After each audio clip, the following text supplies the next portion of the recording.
According to Daniel, this is a prophetic red flag. The little horn, Daniel's key to identifying the Antichrist. Right now, as you're watching this, there's a 2,500-year-old prophecy that's been quietly unfolding around us. Most people have no idea they're witnessing it happen in real time. But you're about to discover something that will completely change how you see the world's current events. Deep in the pages of the Bible, there's a mysterious figure called the Little Horn. Now, before you think this is just another biblical character study, let me tell you something that might shock you. This isn't just any symbol. It's a detailed blueprint, a prophetic roadmap that's pointing directly to something happening right now in our world. And here's what nobody's talking about. I'm going to show you 3 things that will fundamentally shift your perspective. First, how an ancient Jewish captive received visions so detailed they read like tomorrow's headlines. Second, the 5 unmistakable characteristics of this prophetic figure that are showing up in today's leaders. And third, this is the part that gave me chills when I discovered it, how the pieces are falling into place right now, in ways that most people are completely missing. But here's what's really unsettling. The more you understand this prophecy, the more you'll realize we might be living in the generation that sees it fulfilled. Let's start with Daniel, but not the Sunday school version you might remember. This is the story of a young man who received visions so terrifying, so specific about future world events, that they've been confusing scholars for centuries. Until now. Daniel was captured and taken to Babylon as a teenager, but God gave him something extraordinary: the ability to see through time itself. And what he saw in Daniel chapter 7 wasn't just symbolic imagery. It was a detailed preview of world history that's been unfolding exactly as predicted for over 2 millennia. In this vision, Daniel sees 4 great beasts rising from the sea. Now, here's where it gets interesting. These aren't random monsters. Each beast represents a world empire that would dominate history.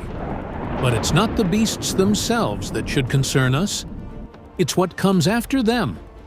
Out of the 4th beast, the most terrifying one, rises something small but deadly: a little horn. This isn't just a small detail tucked away in an ancient text. This little horn becomes the prophecy's central focus. And here's the question that should keep you up at night. If the first 4 beasts have already appeared in history exactly as Daniel predicted, what does that tell us about the timing of the little horn? To understand why this matters to your life right now, we need to decode these 4 beasts. Because once you see the pattern Daniel revealed, you'll never look at world news the same way again. The first beast, a lion with eagle's wings, most scholars agree represents Babylon, the very empire that captured Daniel. Prophecy fulfilled with surgical precision. The second beast, a bear raised on one side with 3 ribs in its mouth, represents the Medo-Persian Empire that conquered Babylon. Again, history unfolded exactly as Daniel foresaw. The third beast, a leopard with 4 wings and 4 heads, symbolizes Alexander the Great's Greek Empire, which split into 4 kingdoms after his death. Once again, prophecy and history align perfectly. But here's where things get absolutely chilling.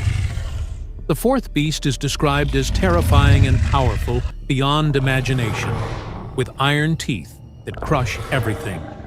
This represents the Roman Empire, an empire of unmatched brutality and reach. And here's the detail that should make your blood run cold. It's from this 4th beast that the little horn emerges. Now, if you're thinking, but the Roman Empire fell centuries ago, you're missing something crucial that biblical scholars have been debating for decades. What if this 4th beast represents not just historical Rome, but a revived Roman Empire? What if we're watching it rise again right now?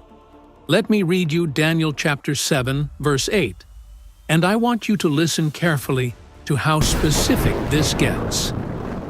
While I was thinking about the horns, there before me was another horn, a little one, which came up among them, and 3 of the first horns were uprooted before it. This horn had eyes like the eyes of a human being, and a mouth that spoke boastfully. Stop right there. Notice what just happened. This isn't mystical symbolism. It's a detailed character profile. The little horn has human intelligence, eyes like a human being, and is known for boastful, arrogant speech. But that's just the beginning. The prophecy gets more specific, more detailed, and more unsettling. I'm about to show you 5 characteristics of the little horn that are so precise, they read like a psychological profile of someone who could be alive today. Here's the first trait that should make you pay attention to current world events. The little horn rises to power by eliminating 3 other leaders. Daniel 7:8 shows us that this figure doesn't just win elections or gain influence through normal means. It literally uproots 3 other horns, 3 other centers of power. This suggests a violent, calculated takeover that removes obstacles to absolute control. Now, here's the question that might keep you awake tonight. In today's world of fragile alliances, proxy wars, and sudden regime changes, how hard would it be for a cunning political figure to orchestrate the downfall of 3 rivals? We've seen dictators throughout history eliminate competition, but the little horn will perfect this strategy on a global scale. And here's what's truly disturbing. The prophecy suggests we won't see it coming until it's already happened. The 3 kings will be uprooted, caught off guard, unprepared, eliminated before they realize the threat. The second characteristic hits even closer to home because it's something we can observe in real time. The little horn is known for boastful, blasphemous speech. Daniel 7:8 describes a mouth that spoke boastfully, but verse 25 reveals the true scope of this arrogance. He will speak against the Most High and oppress his holy people, and try to change the set times and the laws. This isn't just political bragging, this is spiritual warfare. The little horn doesn't just boast about earthly achievements, it directly challenges God's authority, mocks his people, and attempts to rewrite the moral foundations of society. How many leaders today use bold, divisive language that seems designed to provoke and polarize? How many are actively working to silence religious voices or redefine traditional moral boundaries? The pattern is already emerging, and it's happening faster than most people realize. But the third characteristic is where the prophecy becomes genuinely terrifying. The little horn will wage systematic war against God's people. Daniel 7:25 tells us, "He will oppress his holy people and try to change the set times and the laws." The holy people will be delivered into his hands for a time, times, and half a time. This isn't random persecution. It's organized, systematic oppression designed to break the faith of believers worldwide. And here's what should alarm you. This persecution is already beginning in various forms around the globe. From churches being shut down to believers being labeled as extremists, from Christian holidays being eliminated to biblical teachings being criminalized, the groundwork for this global persecution is being laid right now. The little horn will simply accelerate and systematize what's already happening. The fourth characteristic is perhaps the most subtle, but also the most profound. The little horn will attempt to change times and laws. This goes beyond normal legislative changes. The prophecy suggests a complete rewriting of societal norms, moral foundations, and even religious traditions. The little horn will present these changes as progress, as evolution, as necessary modernization. And here's the insidious part. In a world that values convenience over conviction, most people will accept these changes without question. How many traditions have already been abandoned in the name of progress? How many moral boundaries have been redefined as outdated? The little horn will complete this process on a global scale. But here's the fifth characteristic that changes everything. The little horn's power is temporary and limited. Daniel 7:25 specifies that this reign of terror will last for a time, times, and half a time, 3.5 years. Not indefinite, not permanent, limited by God's sovereign plan. This reveals two crucial truths that should give you hope even in the darkest scenarios. First, God remains in absolute control. The little horn can only go as far as God permits. Second, even in the worst persecution, there's an end date. Justice will prevail, and God's people will be vindicated. Now that you understand these 5 characteristics, here's the question that brings everything into sharp focus. Are we already seeing these traits manifest in today's world leaders and global systems? When we examine current global politics through the lens of Daniel's prophecy, the parallels become impossible to ignore. Political leaders are consolidating power in unprecedented ways. Alliances are forming that seem designed to concentrate authority. And everywhere we look, the world is crying out for someone, anyone, to bring order out of the chaos. Consider the European Union. What started as a simple trade agreement has evolved into a political and military confederation. Its members are diverse yet unified, strong yet fragile, iron mixed with clay, exactly as Daniel described. Could this be the revived Roman Empire from which the little horn emerges? But here's what most people miss. The little horn won't announce itself with fanfare. It will rise gradually, seemingly offering solutions to impossible problems. By the time people recognize the threat, the consolidation of power will already be complete. And this brings us to the most important connection of all: how Daniel's little horn prophecy links directly to the book of Revelation and the figure known as the Antichrist. The little horn of Daniel and the beast of Revelation aren't separate figures. They're the same person viewed from different prophetic perspectives. What Daniel saw as a political rise to power, John saw as a spiritual and supernatural manifestation. In Revelation 13, we see this figure described as having 10 horns and 7 heads, connecting directly to Daniel's vision of the 10-horned beast. But John adds crucial details that Daniel's vision didn't include. This figure will demand worship, will seem to die and come back to life, and will implement a global economic system that requires allegiance to participate. This is where the prophecy becomes immediately relevant to your daily life. The mark of the beast system described in Revelation isn't just about end times theology.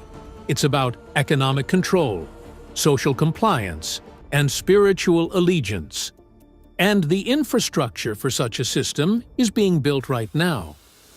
Digital currencies, social credit systems, global tracking technologies, the tools needed to implement the beast's economic control are already being tested and deployed around the world. What once seemed impossible now appears inevitable. The word Antichrist comes from the Greek antichristos, meaning against Christ, or in place of Christ. This figure won't just oppose Christianity, it will attempt to replace it entirely, positioning itself as humanity's savior and demanding the worship that belongs to God alone. As 1 John 2:18 warns us, "Children, it is the last hour. And as you have heard that Antichrist is coming, so now many Antichrists have come. Therefore we know that it is the last hour." Notice that John speaks of both the Antichrist and many Antichrists. This suggests that, throughout history, we've seen figures who embodied some characteristics of the final Antichrist. Practice runs, if you will. preparing the world for the ultimate deception. Revelation 13:1-3 gives us the complete picture. Then I saw a beast coming up out of the sea, having 10 horns and 7 heads, and on his horns were 10 crowns, and on his heads were blasphemous names. And the beast that I saw was like a leopard, and his feet were like those of a bear, and his mouth like the mouth of a lion. And the dragon gave him his power and his throne and great authority. Notice how this description combines elements from all of Daniel's beasts: the leopard, bear, and lion. This suggests that the final Antichrist will embody the power and characteristics of all previous world empires, creating a global system of control unlike anything in human history. The phrase, "coming up out of the sea," is significant because in biblical prophecy, the sea represents the nations, the general mass of humanity. This figure won't emerge from religious circles or announce divine appointment. He'll rise from ordinary political processes, gaining power through what appears to be normal democratic or diplomatic means. But here's the detail that should make you pay attention to current events.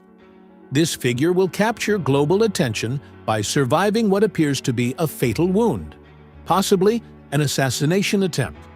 His miraculous recovery will convince the world that he's superhuman, leading to widespread worship and allegiance.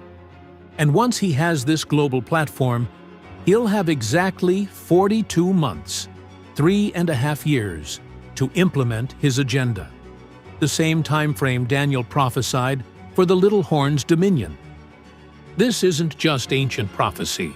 It's a warning system designed to help us recognize when these events begin to unfold. The more we understand these prophetic details, the better prepared we'll be to respond with wisdom instead of fear, with faith instead of panic. The question isn't whether these prophecies will be fulfilled. Biblical prophecy has a perfect track record. The question is, will you recognize the signs when they appear? Will you be prepared for what's coming? And will you help others understand what they're witnessing? Because right now, as you're processing this information, the stage is being set for these ancient prophecies to become tomorrow's headlines. The only question remaining is, how much time do we have left? What you're about to discover will fundamentally change how you see every news headline from now on. Because the little horn doesn't work alone. There's a second figure, one that most people know nothing about, who will make the Antichrist's deception so complete, so convincing, that billions will willingly surrender everything they hold dear. Here's what kept me awake after researching this. The second beast isn't coming to force people into submission. It's coming to make them beg for it. I'm about to reveal 3 things that will make you question everything you thought you knew about religious authority, modern technology, and human nature itself. First, how a religious figure will use supernatural power to deceive the entire world. Second, the mark that will control every aspect of human existence, and why people will line up to receive it. And third, the number that's been hidden in plain sight for 2,000 years, waiting for its moment to be revealed. But here's the part that should terrify you. The infrastructure for everything I'm about to describe is already being built around us right now. The second beast emerges not from political chaos like the first, but from religious deception. Revelation 13:11 describes it this way: "Then I saw another beast rising up out of the earth. He had 2 horns like a lamb, and he spoke like a dragon." Notice that phrase, "like a lamb." This figure will appear gentle, spiritual, even Christ-like. But when it speaks, the voice reveals its true nature, like a dragon. The same dragon that gave power to the first beast. This isn't just any religious leader. This is the ultimate false prophet, and its deception will be so complete that it will fool people who consider themselves spiritually discerning. And here's what should make you pay attention to current religious movements. This false prophet won't come preaching obvious heresy. It will come speaking the language of faith, hope, and unity. It will solve religious conflicts, bridge denominational divides, and offer spiritual solutions to global problems. But that's just the beginning. What this second beast does next reveals the true scope of the end times deception.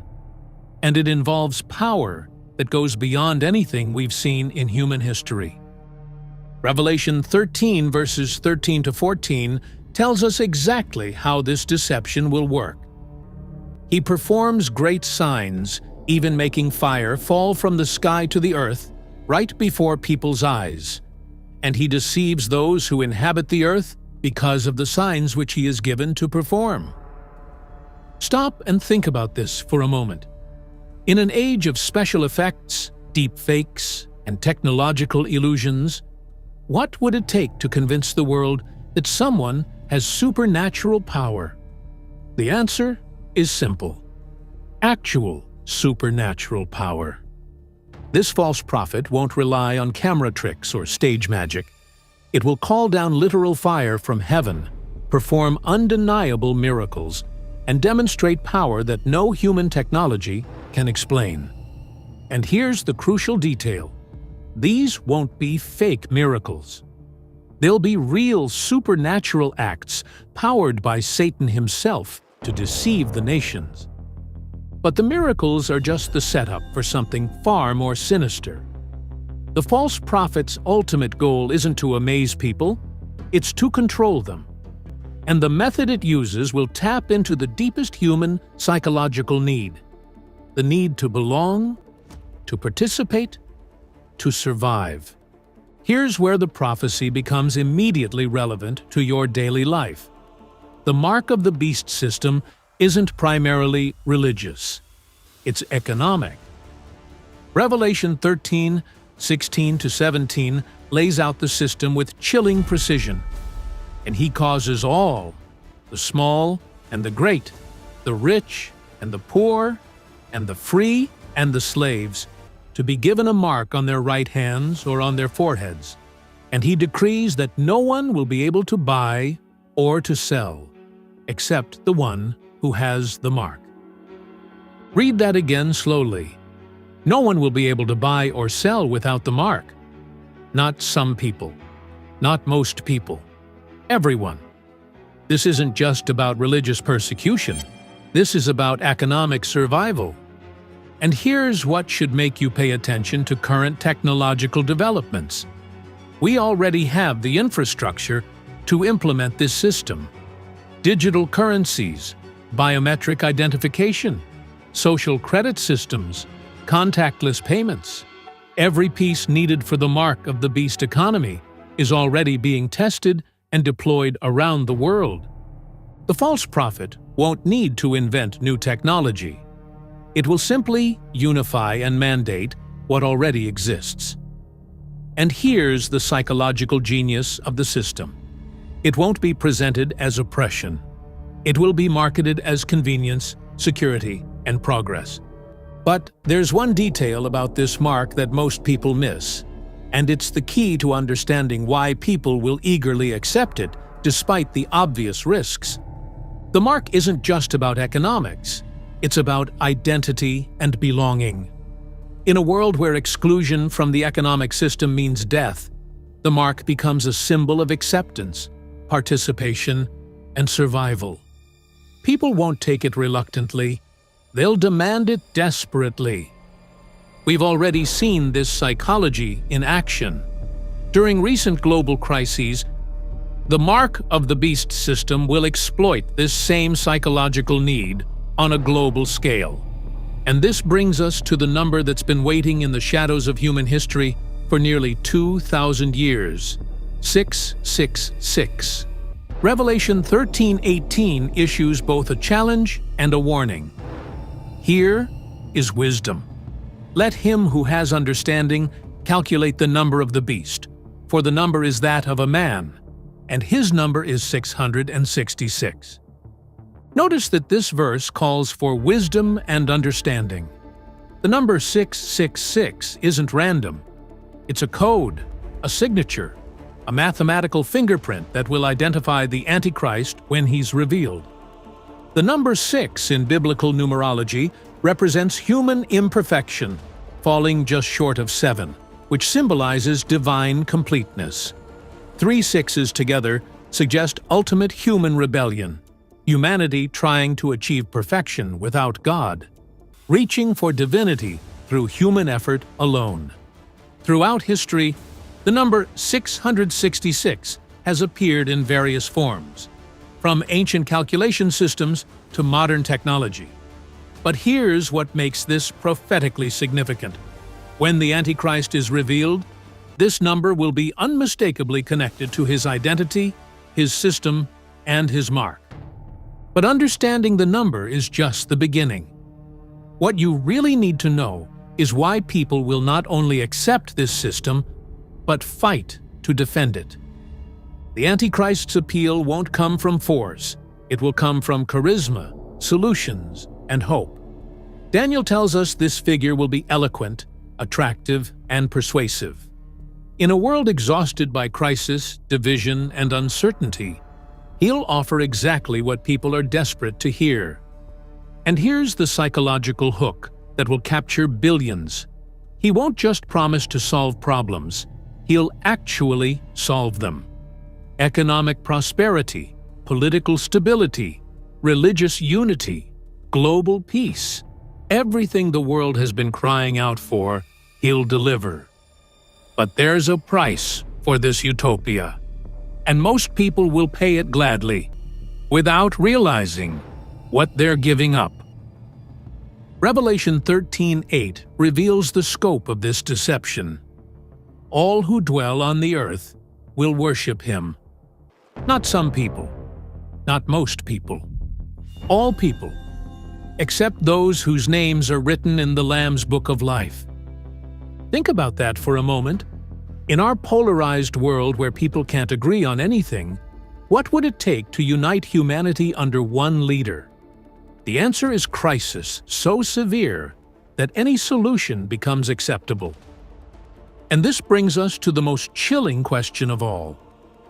What happens to those who refuse to participate in this system?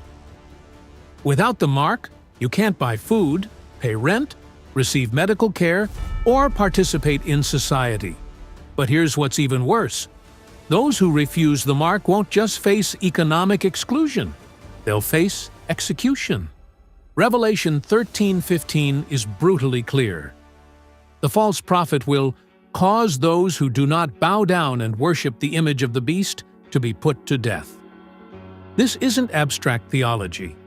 This is practical reality. The choice will be simple.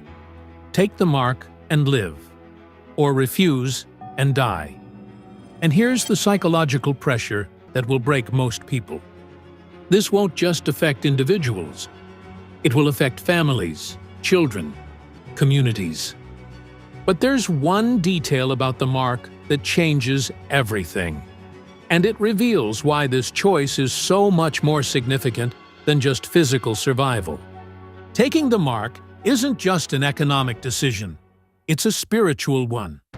The Bible makes it clear that receiving the mark involves worshiping the beast. It's not just about survival. It's about allegiance, identity, and eternal destiny. Revelation 14:9-10 reveals the eternal consequences. If anyone worships the beast and his image, and receives his mark on his forehead or on his hand, he himself shall also drink of the wine of the wrath of God, which is poured out full strength into the cup of his indignation. This is where the prophecy becomes personal. The mark isn't just about temporary convenience or survival. It's about eternal destiny. Those who take it will face God's undiluted wrath forever. And this leads us to one of the most terrifying aspects of the end times. What happens when God's patience finally runs out? The 7 bowls of Revelation represent God's final judgment on those who've chosen the beast's system over his kingdom. These aren't symbolic judgments, they're literal, physical consequences that will devastate the earth. Painful sores will break out on those who have the mark. Water will turn to blood. The sun will scorch the earth with intense heat. Darkness will cover the beast's kingdom. And through it all, those who've taken the mark will refuse to repent. Here's what's truly chilling. Even as these judgments fall, people will continue to worship the beast. The deception will be so complete, the commitment so total, that obvious divine judgment won't change their minds. But here's what you need to remember. These judgments aren't random acts of divine anger. They're the natural consequences of humanity's final rebellion, and they serve as warnings even in their severity. And this brings us to the final piece of the puzzle: how this global system will ultimately collapse and what rises from its ashes. Revelation 17 reveals that 10 kings will give their power to the beast, creating a global government unlike anything in human history. But here's the detail that changes everything. Their unity is temporary, and their defeat is certain. Revelation 17:14 declares, "They will wage war against the Lamb, but the Lamb will triumph over them because he is Lord of lords and King of kings, and with him will be his called, chosen, and faithful followers." The Antichrist will double down on his reign of terror.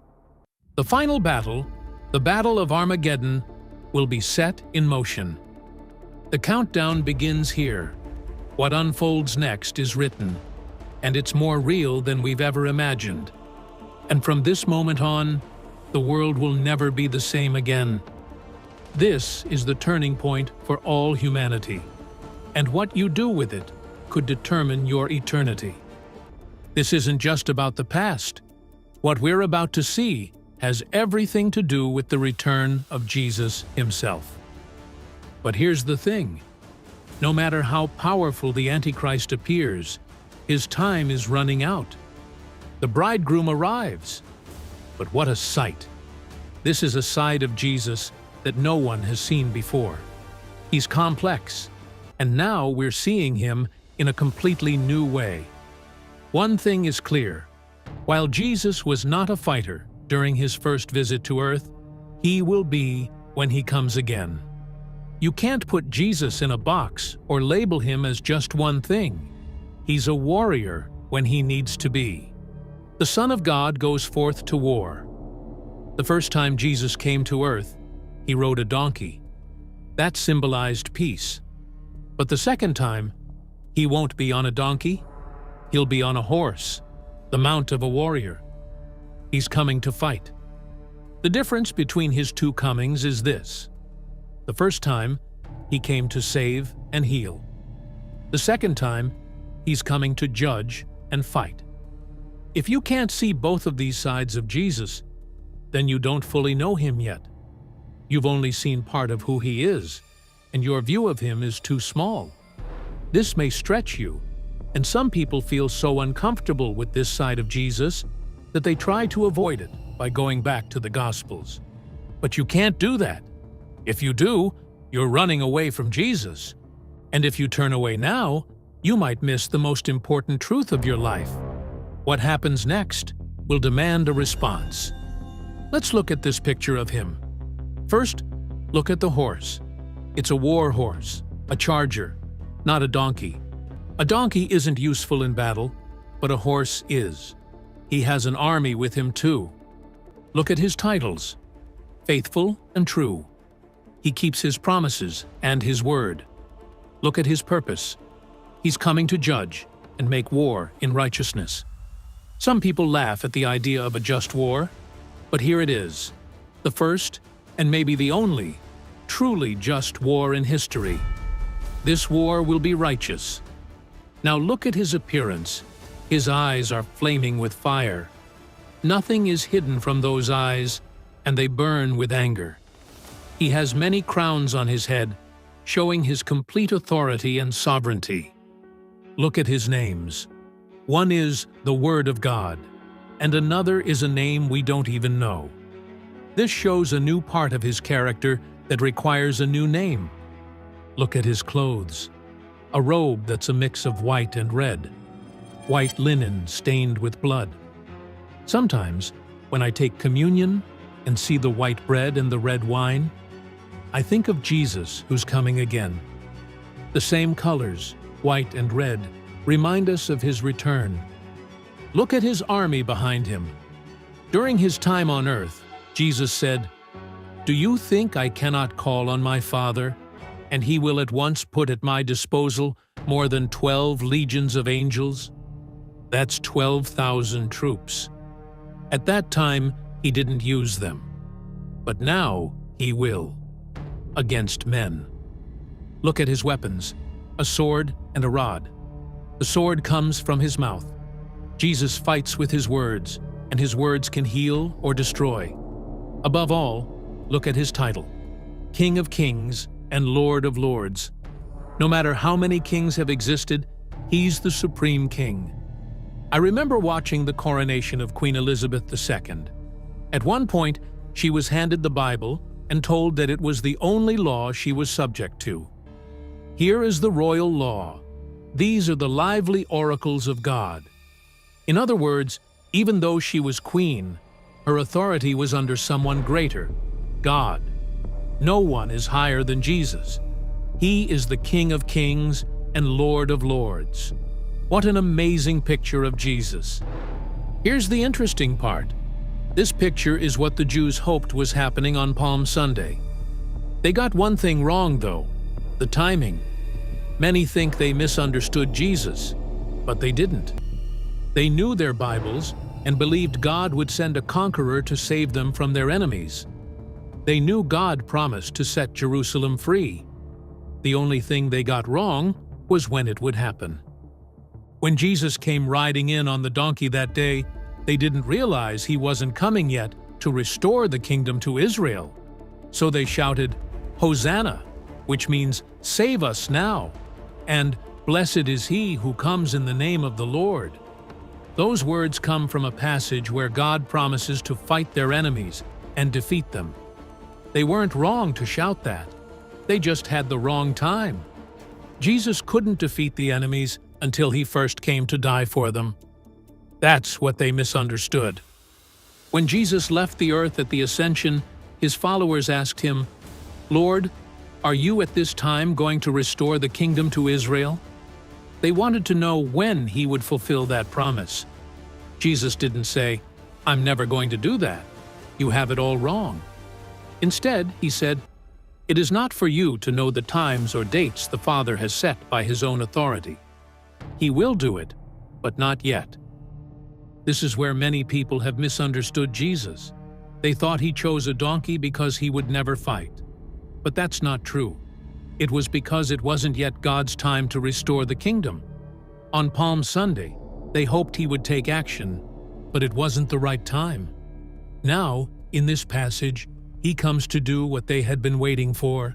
A very humbling thought that we can have is that the way we see Jesus in the movies and popular shows like The Chosen will not be the way we will see him again. The next time Jesus is seen, he will be very different. His appearance will be different, and he will have a new mission to fulfill. Now here's something most people miss. The little horn doesn't die in a long war. He doesn't get assassinated. He doesn't surrender. He's destroyed by the return of Jesus Christ. 2 Thessalonians 2 verse 8 says, "Whom the Lord shall consume with the spirit of his mouth, and shall destroy with the brightness of his coming." One moment, he's ruling the world. The next, he's gone.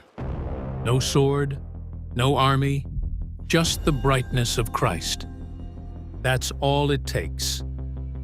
Back in Daniel 7, something dramatic happens. Right after the little horn rises, Daniel sees a courtroom in heaven. Daniel 7, verses 9 to 10. "I beheld till the thrones were cast down, and the Ancient of Days did sit. Books are opened, judgment begins, and the end is sealed. Daniel 7 verse 11 says, I beheld then, because of the voice of the great words which the horn spake. I beheld even till the beast was slain, and his body destroyed, and given to the burning flame. That's it. The little horn dies by fire. No one saves him, because no one can. This is the part that hits hard. For 3.5 years, the little horn looks untouchable. He demands worship. He controls money. He kills believers. He sits in the temple and claims to be God. But then, he's thrown into the lake of fire. Revelation 19 verse 20 says, And the beast was taken, and with him the false prophet. These both were cast alive into a lake of fire, burning with brimstone. Alive. No trial, no negotiation, just judgment. Fast, final, forever. What will the world look like after the little horn is gone? Will it be empty? Will it be peaceful? Will it be full of life? According to Isaiah 2 verse 4, this is what happens. He shall judge among the nations, and they shall beat their swords into plowshares. Nation shall not lift up sword against nation, neither shall they learn war any more. Peace, real peace. No more war. No more global lies. The curse is broken. The world begins to heal. Now, let's be honest. Before this happens, things will get worse. Much worse. The saints will be persecuted. Martyrs will fall. Nations will burn. There will be confusion, fear, and it will feel like the little horn has won. But that's not the end. That's just the fire before the glory. And those who endure will shine. Daniel 12 verse 3. And they that be wise shall shine as the brightness of the firmament. Your suffering has a purpose. Your battle is not in vain. Here's something most people don't realize. Jesus didn't just come to save souls. He came to build a kingdom. In Luke 1 verse 33, the angel tells Mary, And he shall reign over the house of Jacob forever, and of his kingdom there shall be no end. From the very beginning, God's goal was not escape, it was restoration. The Garden of Eden wasn't just a paradise, it was a kingdom. And when Jesus returns, he brings that kingdom back. Here's a sobering truth. Just because the little horn is gone, doesn't mean everyone gets in. Matthew 25, verses 31 to 32. When the Son of Man shall come in his glory, before him shall be gathered all nations, and he shall separate them. Some will enter the kingdom. Others will face judgment. The wheat and the tares will be separated, the sheep and the goats. The end of the Antichrist is not a blanket ticket into heaven. You still have to choose now. Here's where the pressure rises. The little horn hasn't risen yet in full. But the system? It's being built. Digital control, false peace, one world ideas. The stage is being set, and the only safe place is in Christ now. Because when the horn rises, there won't be time to switch sides. And when he falls, only the faithful will reign with Jesus. Most people never ask this, but you should. Could you reign with Jesus? Would you be found faithful? Would he say, "Well done, good and faithful servant"? Or would you be on the outside, watching the kingdom come, but not part of it? Now is the time to decide. Not after the horn rises, not after the system forms, but now, You've seen the rise, you've seen the fall. But what comes after is everything God promised: peace, glory, power, restoration, but only for those who endure. So I ask you, are you ready? Not just to survive, but to reign? Notice that phrase. With him will be his called, chosen, and faithful followers. Even in the darkest hour of human history, God's people won't be forgotten. Those who refuse the mark, who maintain their faith despite persecution, will stand with Christ in his victory. And here's the detail that should give you hope. The beast's reign is limited. Daniel tells us it will last 3.5 years. Revelation confirms the same time frame. No matter how powerful this system becomes, it has an expiration date set by God himself. So how does this apply to your life right now? As you watch world events unfold, as you see technology advancing, as you observe political alliances forming, remember, you're witnessing the stage being set for these ancient prophecies to become reality. The question isn't whether these events will happen. Biblical prophecy has a perfect track record. The question is, will you be prepared when they do? Jesus warned us in Matthew 24:24 that the deception would be so complete it would deceive even the elect, if possible. But he also gave us the antidote to deception: knowledge of his word. When you know what the Bible teaches about these events, you can't be caught off guard. When you understand the little horn's characteristics, you can recognize the deception. When you're grounded in truth, you can stand firm when the world is falling apart. Remember, the little horn story doesn't end with triumph. It ends with total defeat. Daniel 7:26 promises, "But the court will sit, and his power will be taken away and completely destroyed forever."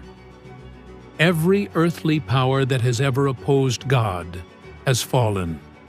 Babylon fell. Rome fell. Stalin fell.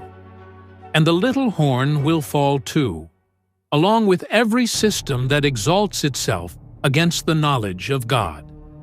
Revelation 11:15 gives us the end of the story. The kingdoms of this world have become the kingdoms of our Lord and of his Christ, and he shall reign forever and ever. That's the future we're moving toward. Not the temporary reign of the beast, but the eternal kingdom of Christ. A kingdom of justice, peace, and righteousness that will never end. So what can you do right now? First, stay alert. Learn to recognize the signs of the times and prepare your heart for what's coming. Second, stay grounded in God's word. When deception is everywhere, truth becomes your anchor. And third, stay hopeful. No matter how dark the world becomes, remember, we know how the story ends. The little horn will rise, but Christ will reign. The beast will deceive, but truth will prevail. The mark will control, but freedom will come. This isn't just ancient prophecy.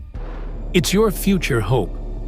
In our next deep dive, we're going to explore something even more shocking. How the technology being developed right now isn't just setting the stage for the mark of the beast. It's already testing the compliance mechanisms that will make the global system possible. If this opened your eyes to what's really happening in our world, share it with someone who needs to understand.